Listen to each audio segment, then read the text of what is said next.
مساكم الله بالخير. كيفكم يا رجال؟ كيف كل حاله؟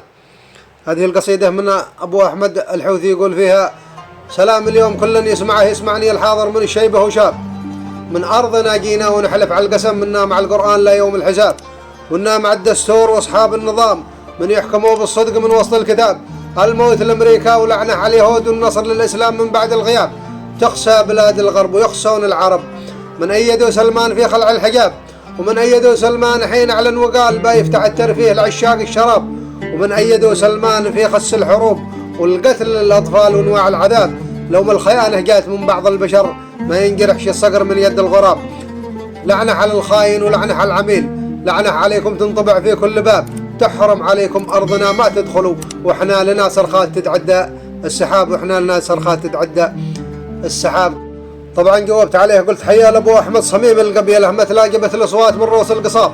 حيا بصم الحيد، حيا من وصل والله النهاية أخوك من سبع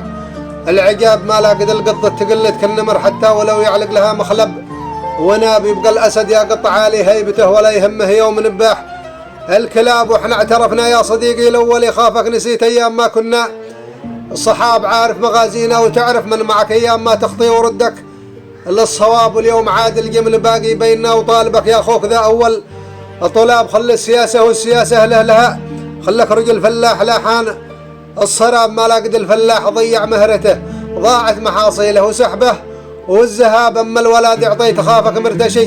في الأرض موعوده وآخرها خراب، كانها من صدق صرخة سيدك، والله عزمنا يوم كسار الرقاب، جينا على استعداد كم من صمد عيمان ننحني حاشا ولو نصبح تراب، ولا سمعنا من يفرق بيننا نطرح على الحرية من سبعة مصاب، الموت لأمريكا وقلنا مثلكم والموت لإسرائيل، وذا أيضا مجاب كانها حجه لترضوا شعبكم، بات اعتجن صنعاء وبات حنق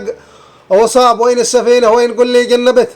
قالوا سحبها جيش كم منهم شناب، الخوف يم صاحب ومن تاليتها تصبح سفينتكم كما ناقة سراب، تصبح يمنا مثل تغلبوا كليب لما رمى جساس جوسه والحراب، والطاحنة تمره وكم سالت دماء حتى الإمامة حرمت نقش الخضاب، من يوم شافت شخص شاقع حبته مقتول في دمه ملطخ بالثياب،